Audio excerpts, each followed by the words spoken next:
Olá pessoal, tudo bem? Vamos começar mais uma aula de geografia, finalizando esse tema movimentos migratórios. Na aula de hoje nós vamos fazer uma síntese do conteúdo, teremos alguns vídeos, na verdade um vídeo falando sobre esses movimentos migratórios e no final uma atividade de fixação, tá certo? Então é o seguinte, pessoal, nós falamos nesse capítulo sobre esses movimentos migratórios. Falamos sobre, vamos lá, formas de migrações, falamos sobre as migrações espontâneas, as migrações forçadas, as migrações definitivas, as migrações temporárias. E vimos também os movimentos migratórios internos, o êxodo rural, a migração pendular, a transumância, a migração intra-regionais e interregionais. Vimos um pouco sobre a migração na pré-história, nossos antepassados que já faziam esses movimentos à procura de alimentos. Falamos também sobre as expulsões populacionais em massa, que é o caso da diáspora, que é o deslocamento de uma população inteira fugindo de conflitos ou de perseguições políticas. Falamos também sobre como o capitalismo comercial e industrial afeta também esses movimentos migratórios. Vimos que a população migra também por fatores, principalmente hoje, por fatores econômicos. Então, tem que conhecer um pouco sobre essa questão do capitalismo comercial e industrial. Vimos também esses movimentos no século XX. Certo? Vimos que a população, os fluxos migratórios entre os territórios ficou mais intenso no século XX e início do século XXI, por vários motivos, por guerras, por conflitos, por território, também a questão de religião faz com que a população migre. A Guerra Fria também influenciou bastante a questão das migrações. Vimos a questão da expansão do capitalismo, certo? E com isso ocorreu o sistema socialista não teve um bom desempenho em relação ao capitalismo. O que representou bem isso foi a Alemanha, que foi dividida em duas partes durante a Guerra Fria, e a população de uma Alemanha estava migrando para outra Alemanha mais desenvolvida. Foi necessário construir o Muro de Berlim, que dividiu por décadas essas duas partes, esses dois sistemas econômicos. E, atualmente, pessoal, com a globalização, as migrações também ficaram muito intensas. Movimentos como xenofobia também ficou muito evidente nesse período. Por exemplo, no continente europeu, grupos como skinheads, eles têm aversão a imigrantes. Nós vamos ver mais adiante como é que funciona isso. Imigrantes, eles chamam todos os imigrantes hispânicos, certo? Inclusive aqui da América Latina, e vai para a Europa. Eles têm aversão a negros, homossexuais e os imigrantes de países subdesenvolvidos. São grupos violentos que usam a suástica, que é o símbolo que Hitler usava nas bandeiras, certo? Eles fazem apologia ao nazismo. Bom, então, na Europa vai aparecer um pouco dessas questões também. Mas na aula de hoje nós vamos dar ênfase mais essa questão das migrações internacionais, as migrações que podem ser legais ou ilegais. Nós vamos ver alguns conflitos em relação a esses tipos de migração. Por exemplo, hoje nós temos 3 polos de atração populacional no mundo. Estados Unidos, aqui no continente americano, certo? No continente europeu você vai dar destaque para a Alemanha, França, Itália, Reino Unido. Geralmente o pessoal da África atravessa o mar Mediterrâneo em busca de oportunidades no continente europeu. Aqui na América do Sul, e América Central, eles migram para os Estados Unidos à procura de empregos, só que tem um detalhe, muitos entram de forma clandestina, são migrantes ilegais. Geralmente, quando conseguem emprego, eles vão ser explorados, ou seja, vão trabalhar muito e receber pouco, entre aspas, certo? Receber pouco para eles, onde o poder aquisitivo é bem maior. Você ganhar em dólar ou em euro, certo? Faz toda a diferença. Aí o que acontece? O continente europeu e na Ásia, o Japão e recentemente a China são polos de atração populacional. Então, o que ocorre? Esses países, principalmente os países europeus, vou me referir basicamente aos europeus agora, eles precisam de mão de obra imigrante, por conta de um fator bem interessante, do índice de repulsão populacional no continente, que está baixo. Ou seja, os casais estão tendo uma média de 1 filho ou menos de 1 filho. Aí você vai dizer, pessoal, mas como é que pode ter menos de 1 filho? Bom, é feito um cálculo, pessoal, uma porcentagem, por exemplo, uma quantidade imensa de casais tem 1 filho, outra não tem filho, ou uma quantidade menor tem 3. Aí quando vai tirando a média, certo? É uma porcentagem. Então, na Europa, alguns países europeus, o índice de reposição populacional é inferior a 1 filho. Tá certo? Aqui no Brasil, por exemplo, já foi 6 filhos há algumas décadas. No ano 2000 diminuiu para 3 filhos e atualmente, segundo o IBGE, é 1,8 filho por casal. Lá no continente europeu, há muito tempo que já é menos de 1 filho. Então, o que acontece? Eles precisam de mão de obra imigrante para desempenhar o serviço pesado, e eles não querem. Então, uma questão dessa no Enem, falando que os imigrantes tomam os empregos do pessoal lá da Europa, não é bem assim. Certo? Então, esses empregos vão ficar, os melhores empregos ficam com a população local. E aqueles empregos que requerem muito esforço físico, vai ficar para os imigrantes. Tá certo? Então, tem a questão dos refugiados, certo? Então, muita gente migra, sai da pobreza extrema, certo? De países onde tem conflitos, onde tem violência, onde tem muita fome, e eles tentam migrar, muitas vezes não conseguem e morrem pelo meio do caminho. No caso do mar Mediterrâneo, de vez em quando acontece, você vê nos telejornais um navio que naufragou, matando muita gente. Infelizmente, é uma cena não muito positiva. Certo? Então, esses refugiados, eles procuram, eles fogem de sua terra natal e procuram melhores condições de vida em outros países. A Europa é o fator muito importante de atração populacional, tá certo? Que atrai realmente muita gente do continente africano. Não só do continente africano, mas a maioria dessa parte. Bom, nós vamos ver um vídeo, pessoal, agora falando sobre essa questão dos refugiados. Inclusive fala do Brasil. O nosso país tem as portas abertas para ajudar a população de vários países. Já aconteceu no passado. O Brasil, há mais de 100 anos, recebeu muitos imigrantes europeus e asiáticos, japoneses, portugueses, espanhóis, sírios, libaneses, entre outros. Chegaram aqui. O Brasil é um país de braços abertos. Recentemente, lá na Venezuela, com os problemas que ocorreu no país, e muitas pessoas migraram para o Brasil. Tá certo? Então, nós vamos ver um vídeo. Esse vídeo tem uma duração, se eu não me engano, são 11 minutos, e no final nós teremos uma atividade sobre esse tema.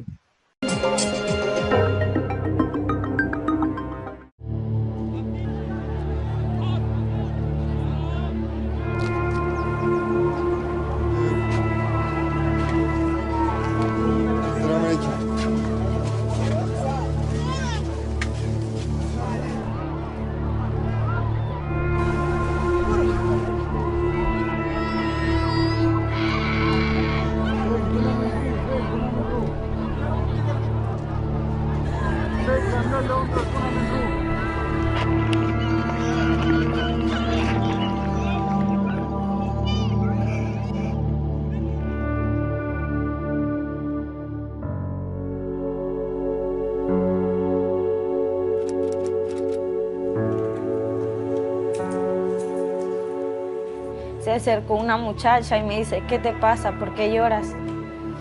Le digo, es que la verdad, yo ando aquí y no sé para dónde ir, no sé para dónde voy. Y ando con mi hijo y lo que me duele es verlo a él ahí, él lloraba, que me decía que tenía hambre. 22-year-old Ada fled her home country in Central America with her son Brian after gangs started to threaten her and demanded she pay a war tax. The country Ada fled from cannot be named for her own protection. The region is among the most violent in the world. Me golpeaban igual, me gritaban groserías, luego que el impuesto de guerra, que yo no sabía que tenía que pagar impuesto de guerra. Lo único que le pedía a Dios, que no se abriera la puerta, el niño bien asustado, el niño me gritaba, mami, llorando. O yo sé que si yo abría la puerta me podían ultrajarme a mí o me le podían hacer daño al niño, solamente para cobrarse lo que es el impuesto de guerra. Ada decided to make the dangerous journey to Mexico. Y tomé una mochila, eché lo que pude y salí. Yo salí a las 3 de la mañana. Salí y me escondí en esa caseta. El niño tenía bastante frío. Alone, she begged for food during the day and hid in the bushes at night. In recent years, tens of thousands have fled the North Triangle of Central America, seeking asylum from the region's rampant crime and gang violence. O conmigo, que me podían. Ellos cuando les deben el impuesto de guerra, ellos a veces, si son mujeres, las ultrajan. O las hacen sus mujeres para que, entonces, la verdad yo no quería eso. Yo he trabajado muy duro para que al final me pase eso.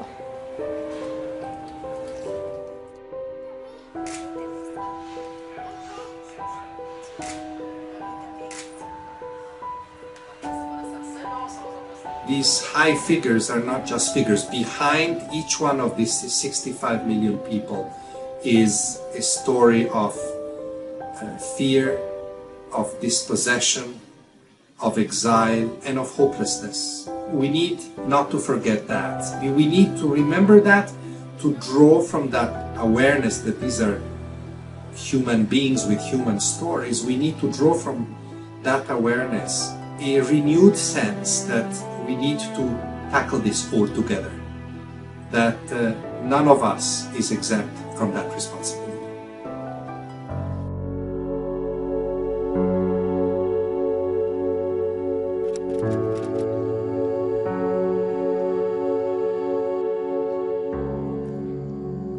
Susanna says that she will die from sorrow.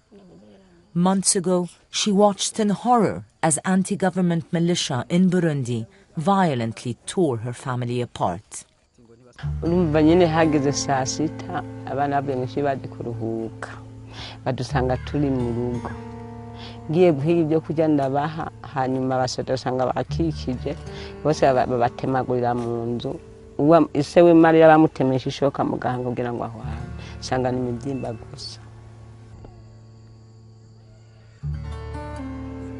Bantu barindwi bose ubunye n'agahinda kari mu kunyica no gusanduka abasaba abana nabo.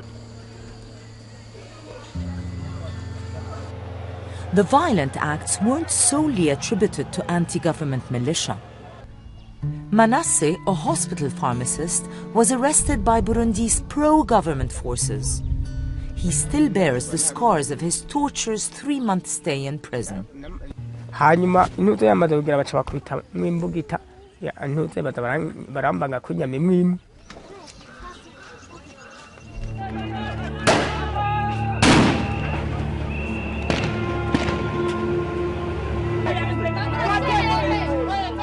More than 270,000 people have fled to neighboring countries, particularly Tanzania, DRC and Rwanda, and that flow hasn't ended because the internal conflict in Burundi continues to be the cause of internal and especially external displacement. All this to say that Africa is and remains the theater of some of the largest refugee situations in the world. Unfortunately, it has not received enough attention. Funding of our operations in Africa continues to be very low. It is important that the same attention that is put in trying to address politically either crisis is exercised also in Africa, because in the end, like everywhere else, you need to make peace in order to find a way forward for these millions of refugees and displaced.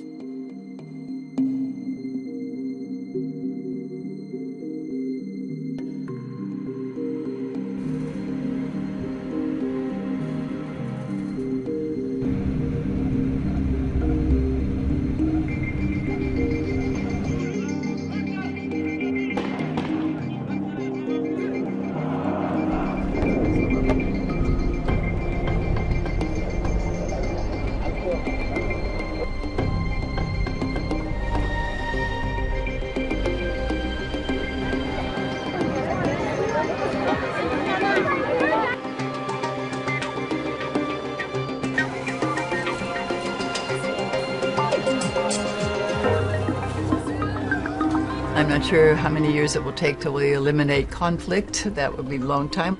I'm hopeful that we'll make some difference. It may not be a huge difference right away. We won't see a lot of difference coming quickly, but we can at least set the grounds for people thinking about refugees and migrants in a different way, accepting them more easily and readily.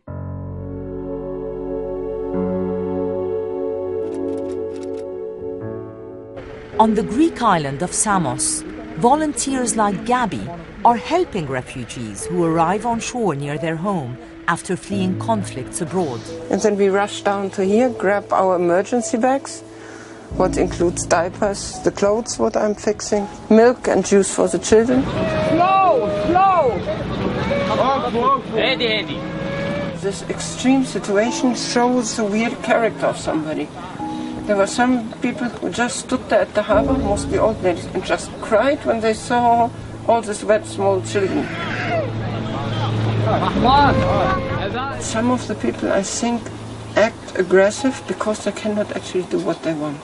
So when I take these people and say, please just keep this baby warm, you have not to give me anything, just keep these children when they come, because they have to be safe, they have to have the feeling that somebody's there, it's actually very sweet, because I can give something.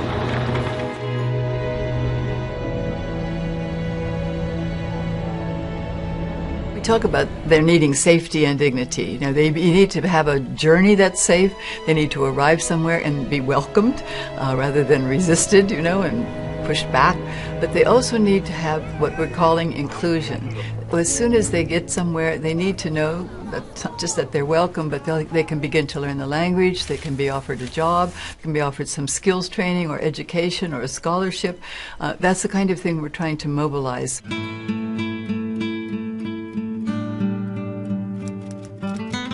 In Sao Paulo, Brazil, Talal and his family have found this inclusion thanks to the country's open-door policies. Talal's family fled Syria to Lebanon in 2013, but he wanted to seek more opportunities abroad. Determined to avoid a dangerous sea crossing, Talal found another way: Brazil's humanitarian visa program for Syrian refugees. O governo do Brasil abre portas, então, eu com certeza não vou chegar ao Brasil, o governo, você não pode entrar, porque você abre portas para mim. Once they arrived, Talal raised money through crowdfunding to start a new business. Brazilians donated $20,000 to their cause. His wife Ghazal now cooks for their thriving catering business, offering up Syrian dishes. With more help, Talal is already at work setting up his new restaurant. O povo brasileiro me ajuda muito, muito. Agora, com a ajuda do brasileiro, continuo a minha vida aqui no Brasil e eu começou meu novo negócio aqui no Brasil também. Por isso eu gosto do Brasil.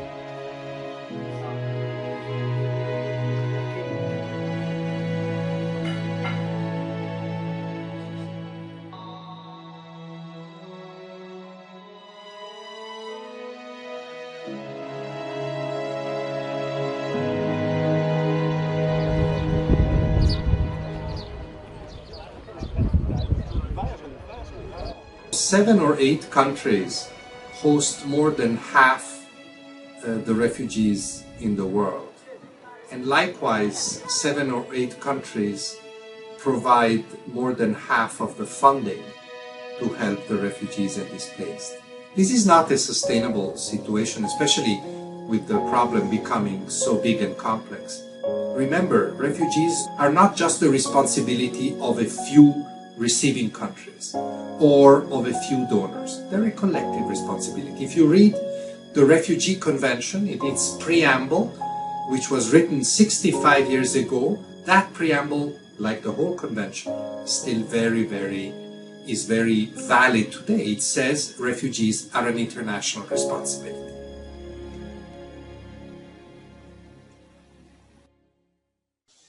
Vimos aí a vida dura, né, dos refugiados, que é um tipo de migração, pessoal, forçada. Bom, seguinte, vocês vão fazer essa atividade para mim, não precisa enviar hoje, certo? Comente os temas: formas de migração, movimentos migratórios, migração na pré-história, expulsões populacionais em massa, políticas restritivas à entrada de imigrantes e refugiados na Europa. Bom, a gente finaliza esse capítulo fazendo essa atividade, ok? Um abraço a todos e até a próxima aula.